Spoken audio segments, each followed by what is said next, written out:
Question number 68 sir. 68. అధ్యక్ష ధన్యవాదాలు అధ్యక్ష.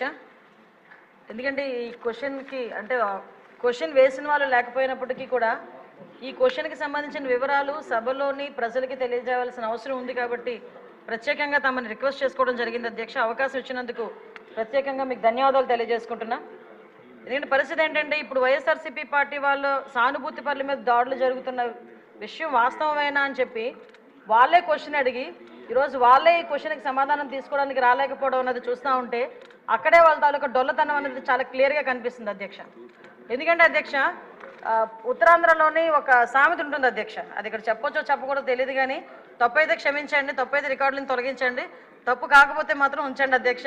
మొగుడిని కొట్టి మొగసాలు ఎక్కిందట ఇలా మాట్లాడతారు అధ్యక్ష ఉత్తరాంధ్రలోని కూడా. ఎందుకంటే కొట్టేసి ఎక్కడ దాక్కుంటారనమాట. వీళ్ళ పరిస్థితి ఎలా ఉందంటే అధికారం కోల్పోయి 11 సీట్లకే పరిమితం అయినప్పటికీ కూడా తిరిగి వచ్చి టీడీపీ కార్యకర్తల మీదే దౌర్జన్యాలు చేసి టీడీపీ కార్యకర్తలని చంపి మళ్ళా పైగా వాళ్ళ మీద ఏవో దాడులు జరిగిపోతున్నాయో వాళ్ళ తాలూకా వాళ్ళు ఎవరు చంపేస్తున్నారని చెప్పి ఇక్కడెక్కడా ప్లేస్ లేనట్టుగా ధర్నా చేయడానికి ఢిల్లీ నడివీధుల్లోకి వెళ్ళి కూర్చొని మేము ధర్నా చేస్తామన్నా 11 మందితో వెళ్ళి కూర్చొని ధర్నా చేయడం అన్నది చూస్తూ ఉంటే చాలా విడ్డూరంగా అనిపిస్తుంది అధ్యక్ష. ఎందుకంటే ఈ మాట చెప్తున్నాను అధ్యక్ష, లాస్ట్ 5 సంవత్సరాలు అంటే మొన్న గవర్నమెంట్ వచ్చింది అతను టీడీపీ ఎన్డీఏ కూటమి వచ్చిన తర్వాత నుంచి ఈ రోజు వరకు పొలిటికల్ హత్యల్లో ఒక 4 హత్యలు జరిగితే ఆ 4 హత్యల్లో ముగ్గురిని తెలుగుదేశం పార్టీ కార్యకర్తలనే చంపేసిన పరిస్థితి కూడా మనందరికీ కూడా తెలుసు అధ్యక్ష. ఈ విషయాన్ని కూడా చాలా క్లియర్గా మేమందరం కూడా ప్రెస్లో కూడా చెప్పడం జరిగింది. విత్ క్రైమ్ నెంబర్స్ నేనైతే ఇవ్వడం జరిగింది అధ్యక్ష. ఇవన్నీ పక్కన పెడితే ఇప్పటికీ కూడా చాలా మంది తెలుగుదేశం పార్టీ కార్యకర్తల మీద వైఎస్ఆర్సీపీ నాయకులు సోషల్ మీడియాలో దాడి చేస్తున్నారు, వ్యక్తిగతంగా దాడులు చేస్తున్నారు, వాళ్ళ ఆస్తుల మీద దాడులు చేస్తున్నారు. అంటే ఇప్పటికీ కూడా అంటే ఎందుకు చెప్తున్నానంటే వాళ్ళు తిరిగి మేము చేస్తున్నామని చెప్పి టీడీపీ వాళ్ళు చేస్తున్నారు, జనసేన వాళ్ళు చేస్తున్నారు, బీజేపీ వాళ్ళు చేస్తున్నారని చెప్పి ఢిల్లీ నడివీధుల్లో కూర్చొని 36 మంది పొలిటికల్ హత్యలు జరిగినాయని ఎంత సిగ్గు లేకుండా మాట్లాడుతున్నారో ఒకసారి మనం కూడా ఆలోచించుకోవాలి అధ్యక్ష. ఇది రాష్ట్ర ప్రతిష్టకు సంబంధించిన విషయం అధ్యక్ష. ఈరోజు 45 రోజుల్లోని ఒక ప్రతిపక్ష హోదా కూడా లేని ఒక ఎమ్మెల్యే, ఒక ప్రతిపక్ష సంబంధించిన ఎమ్మెల్యే ఢిల్లీ దగ్గరికి వెళ్ళి 36 హత్యలు రాజకీయ హత్యలు జరిగినాయి అంటే ఢిల్లీ మీడియా అడిగింది 36 మంది పేర్లు ఉన్నాయా అని అడిగితే కనీసం పేర్లు కూడా చెప్పడానికి ఇష్టపడక పేర్లు లేవు కాబట్టి చెప్పలేక పక్కకి వెళ్ళిపోయే పరిస్థితి. ఈరోజు మేము అడుగుతున్నాం, అరే 36 హత్యలు జరుగుతున్నాయని అడుగుతున్నావు, ఎక్కడికో వెళ్ళి మాట్లాడుతున్నావు, అసెంబ్లీ సమావేశాలు జరుగుతున్నాయి అక్కడికి వెళ్ళి ధర్నా చేసావు. ఈ రోజు ఇక్కడికి ఆల్రెడీ నువ్వు అమరావతి వచ్చావన్న సంగతి ఇక్కడ మా అందరికీ తెలుసు.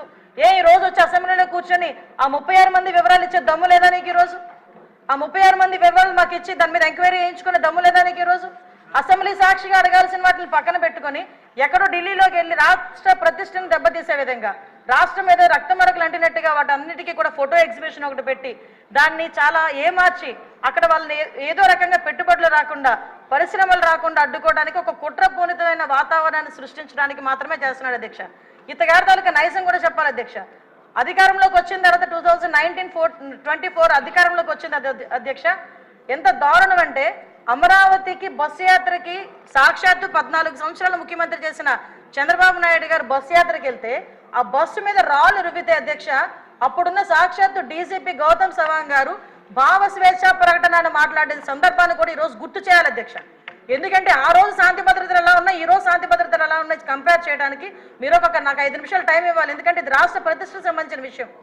ఆ రోజు ఆత్మకూరులో ఒక ఊర్లోని ఒకరిని వెలివేస్తే ఒక గ్రూప్ ఆఫ్ పీపుల్ని వెలేస్తే వాళ్ళ దగ్గరికి వెళ్ళడానికి వెళ్తే సాక్షాత్తు ముఖ్యమంత్రి 14 సంవత్సరాలు ముఖ్యమంత్రి చేసిన వ్యక్తి ఇంటి దగ్గరికి వెళ్ళి ఆ గేట్లకి తాడులు కట్టారు అధ్యక్ష. తాడులు కట్టడమే కాదు అధ్యక్ష, ఎల్జీ పాలిమర్స్ లో గ్యాస్ లీక్ అయితే వైజాగ్ వెళ్తే చంద్రబాబు నాయుడు గారిని వైజాగ్ ఎయిర్పోర్ట్ లోనే ఆపి ఎయిర్పోర్ట్ లో లిటరల్లీ చెప్పాలంటే దాడి చేశారు. ఆ విషయంలో మొన్న నన్ను విష్ణుకుమార్ రాజు గారు కూడా క్వశ్చన్ చేశారు అధ్యక్ష, హోంమంత్రి ఏం చేస్తున్నారు అని.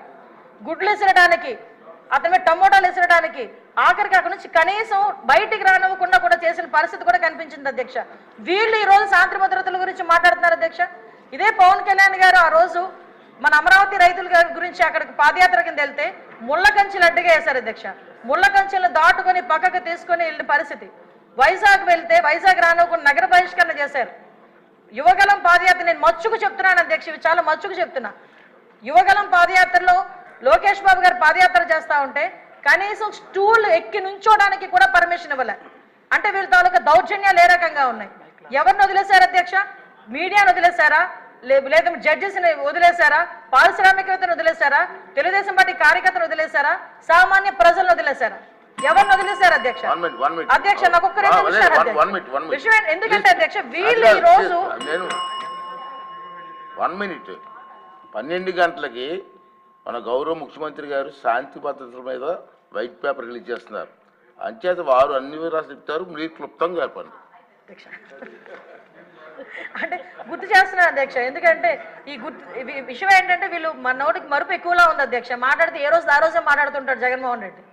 అందుకే ఈ నెల రోజులు ఏం జరిగిందన్నది ఆలోచించుకుంటున్నాడు కానీ ఏం జరుగుతుందని ఊహించేసుకుంటున్నాడు తప్పించి 5 సంవత్సరాలు ఏం జరిగిందన్నది మర్చిపోయినట్టున్నాడు, చిప్లోంచి పోయింది. ఒకటి అధ్యక్ష, ఈ రోజు నేను ఎందుకు చెప్తున్నానంటే అధ్యక్ష ఇన్ని చెప్పి నేను ఒకటే డిమాండ్ చేస్తున్నాను అధ్యక్ష, ఎక్కువ టైం కూడా తీసుకోను నేను.